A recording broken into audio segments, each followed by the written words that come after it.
अस्सलाम वालेकुम। I know I am a little late to that, थोड़ी सी मुझे देर हो गई है, लेकिन better late then never.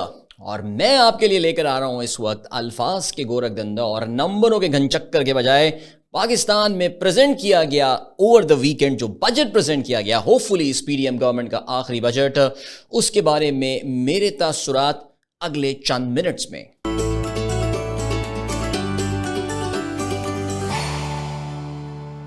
So point number 1, this is a makeshift arrangement. ये एक टेम्परेरी बजट है, जैसे कहते हैं ना कि एक वक्ती तौर से एक बजट प्रेजेंट किया गया है। इस बजट में कोई ऐसी खास बात या कोई ऐसी चीज नहीं है कि जो कि इसको पूरे एक साल के लिए ले जाए। याद रहे, ये गवर्नमेंट आज जिस वक्त मैं ये वीडियो रिकॉर्ड करा रहा हूँ, अपने इख्तिताम से शायद कुछ 2 महीने दूर रह गई। ये काफ़ी सारे लोगों का तो ख्याल है कि 2 महीने भी पूरे ना हो सकता है, हुकूमत इससे पहले ही चली जाए। तो ऐसा लग रहा है कि ये जो बजट बनाया गया है, जब इसके नंबर्स पे आप नज़र डालते हैं, तो ये सिर्फ उन 2 महीनों को मलूज़ खातिर रख कर बनाया गया है। It's a populist budget. इसमें कुछ इस तरह के एक्शंस किए गए हैं जो कि लोगों को खुश कर देंगे, काफ़ी खुश कर देंगे, लेकिन उसके बियॉन्ड इसमें कुछ भी नहीं है। ये बात याद रहे, जो भी अगली गवर्नमेंट आएगी, जिसकी भी गवर्नमेंट आएगी, हमें नहीं पता, जो भी सेटअप आएगा, फलाना आएगा, नवंबर तक मोस्ट प्रोबेबली वो पाकिस्तान का इक़्तिदार जो है वो संभाल लेगा। वो आते ही अपना मिनी बजट प्रेजेंट करेगा। पाकिस्तान में इलेक्शन की डेज और बजट की डेज में जो फ़र्क होता है, उसकी वजह से हमें अब तवातुर के साथ ये चीज़ नज़र आ रही है कि जब भी कोई नई गवर्नमेंट आती है, वो पिछले चंद महीने पहले प्रेजेंट किए गए बजट को एक बार फिर से प्रेजेंट करती है, एक ज़्यादा रियलिस्टिक पिक्चर बना के प्रेजेंट करती है, बिकॉज उनको नवंबर से लेकर जून तक जाना है। ये जो बजट बनाया गया है, it's a make shift budget, जो कि सिर्फ और सिर्फ आपको लेकर जाएगा अक्टूबर के महीने तक, not beyond that. Now point number 2, well, इस बजट का मतलब यह है कि आईएमएफ को फिलहाल खुदा हाफिज, tata, bye bye. Well, IMF ने जो भी बात पाकिस्तान से डिमांड की, जो भी आईएमएफ पाकिस्तान से कहता रहा है, अपने इस प्रोग्राम को रिज्यूम करने के लिए हमारी गवर्नमेंट ने, इसहाक डार साहब ने, जिसे कहते हैं ना कि बहुत ही सुकून के साथ उन तमाम बातों को साइड पे कर दिया, बालाए ताक रख दिया, उनकी कुछ बात सुनने को तैयार नहीं है। और जैसे कि किसी प्रोग्राम में रिसेंटली मिफ्ता इस्माइल साहब ने यह बात बोली कि आईएमएफ तो अब आपका फ़ोन भी नहीं उठाने वाला। I'll have to agree with what he's saying. IMF Pakistan से इनफैक्ट काफ़ी नाराज़ होगा। डार साहब ये भी अर्ज़ कर चुके हैं, और उनका एक ज़र्रीन अक़वाल में से एक कॉल जो अभी रिसेंटली सामने आया है कि जी दिसंबर तक तो पाकिस्तान डिफ़ॉल्ट नहीं करेगा, उसके बाद देख ले, IMF को लाना पड़ेगा, हमको IMF को लाना पड़ेगा।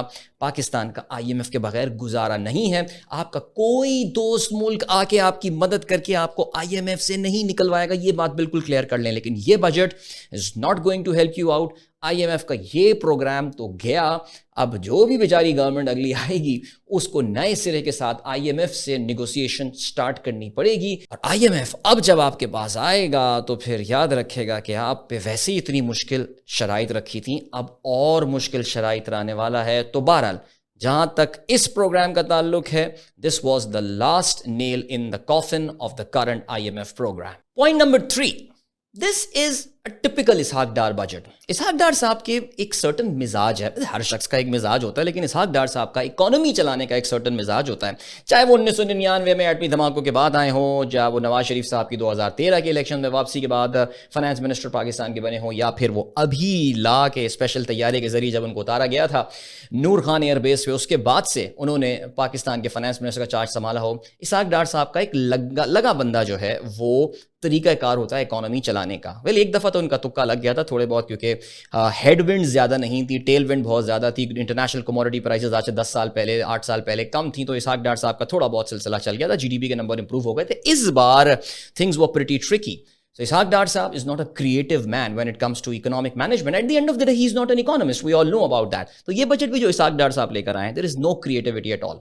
वही फंडा, वही मामला अपनाया गया है, टैक्स द टेक्स्ट, जिस पे ऑलरेडी टैक्स लगा हुआ है उस पे टैक्स और ठोक दो। इस बार जो तबका जिसको टैक्स किया गया है, वो मेरे और आपकी तरह बेचारे सैलरीड लोग नहीं हैं, बल्कि कॉर्पोरेट्स हैं। और कॉर्पोरेट्स में जो खासतौर से एक सुपर टैक्स जो कि पाकिस्तान में पहली बार 2015 में IDP crisis, internally displace person crisis के टाइम पे स्टार्ट हुआ था, उसको बढ़ाकर 10% तक ले गए हैं। ये पाकिस्तान की कॉर्पोरेट्स की, पाकिस्तान की जो लिस्टेड कंपनियां हैं या पाकिस्तान में जो टैक्स देने वाले इदारे हैं, ان کی پروفیٹیبلٹی پہ کاری ضرب لگائی گئی ہے.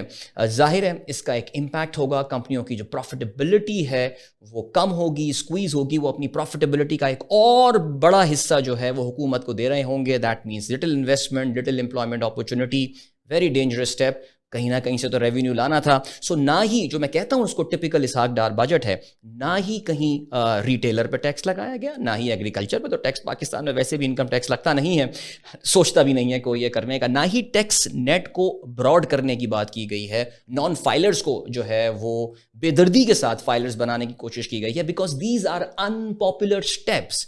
انہوں نے لیے ہیں پاپولر سٹیپس, کارپوریٹ کو آپ ذرا اسکویز کر سکتے ہیں, دبا سکتے ہیں. وہی کام اسحاق ڈار صاحب نے کیا ہے. اچھا ایک بات بھی یاد رکھیے گا, سیلریڈ کی ٹیکس لیبس کو نہیں چھیڑا گیا ہے. سو آپ کو کوئی بھی اگر واٹس ایپ فارورڈ آ رہا ہے واٹس ایپ یونیورسٹی سے اور وہ یہ کہہ رہا ہے کہ جی آپ کی سیلری میں یہ فلانا ٹیکس وہ کر دیا, فلانا کر دیا, ایسا کچھ نہیں ہوا ہے. سیلری طبقے کو اس بار چھوڑ دیا گیا ہے بیکاز الیکشنز آنے والے ہیں, ان پاپولر اسٹیپس یہ لے نہیں سکتے. پوائنٹ نمبر 4, دس از اے سیریسلی انفلیشنری بجٹ. انفلیشن بولے تو پاکستان میں مہنگائی افراط زر, ناٹ جسٹ مہنگائی, پاکستان میں دنیا بھر میں آپ کو پتہ ہے اس وقت انفلیشن کی ویو چل رہی تھی, لیکن پاکستان میں جو اس کی مینیفیسٹیشن ہے وہ بڑی خوفناک رہی ہے. پاکستان میں جو انفلیشن کا ریٹ ہے وہ اپنی تاریخ کے بلند ترین سطح پر تقریباً 39% ٹچ کر گیا ہے, اور یہ معاملہ فی الحال رکتا ہوا نظر نہیں آ رہا. سو ناؤ جب کسی ملک میں انفلیشن بڑھ جاتی ہے تو حکومت کوشش کرتی ہے کہ منی سپلائی کو, یعنی جو پیسہ گردش کر رہا ہے اکانومی میں, اس کو کم سے کم کیا جائے, اس کو روکا جائے. اس کے بجائے یہاں پر مجھ سے یہ بوتل گر جاتی ہے ابھی میں جوش خطابت میں آ کے, اس کے بجائے یہاں پر اس گورنمنٹ نے کیا کیا ہے, انہوں نے پیسہ مارکیٹ میں اور پھینک دیا ہے. انفلیشن کی جو کلاسک ڈیفینیشن ہے اکنامکس میں, کسی بھی ماہر معیشت بھی چھوڑیں, کسی معیشت کے بڑے فنڈامنٹل اسٹوڈنٹ سے اگر آپ پوچھ لیں, پہلا کورس کرنے والے سے پوچھ لیں کہ بیٹا انفلیشن کی ڈیفینیشن بتاؤ, تو ویل سے when the supply of money increases, too many hands chasing few goods in the market. یہی ہو رہا ہے پاکستان میں. اب میں یہ کیوں کہہ رہا ہوں, بیکاز سرکاری ملازمین کی تنخواہیں زبردست بڑھائی گئی ہیں. پاکستان کی تاریخ کا دوسرا سب سے بڑا انکریمنٹ دیا گیا ہے. پاکستان کے سرکاری ملازمین کو اس سے پہلے 2010 میں 50% تنخواہیں بڑھائی گئی تھیں زرداری صاحب کی گورنمنٹ میں. اس کے بعد یہ دوسرا بڑا ایک انکریمنٹ دیا گیا ہے. پینشنز میں زبردست اضافہ ہوا ہے. پاک فوج کے جو ریٹائریز ہیں ان کی پینشنز میں اور زبردست اضافہ ہوا ہے.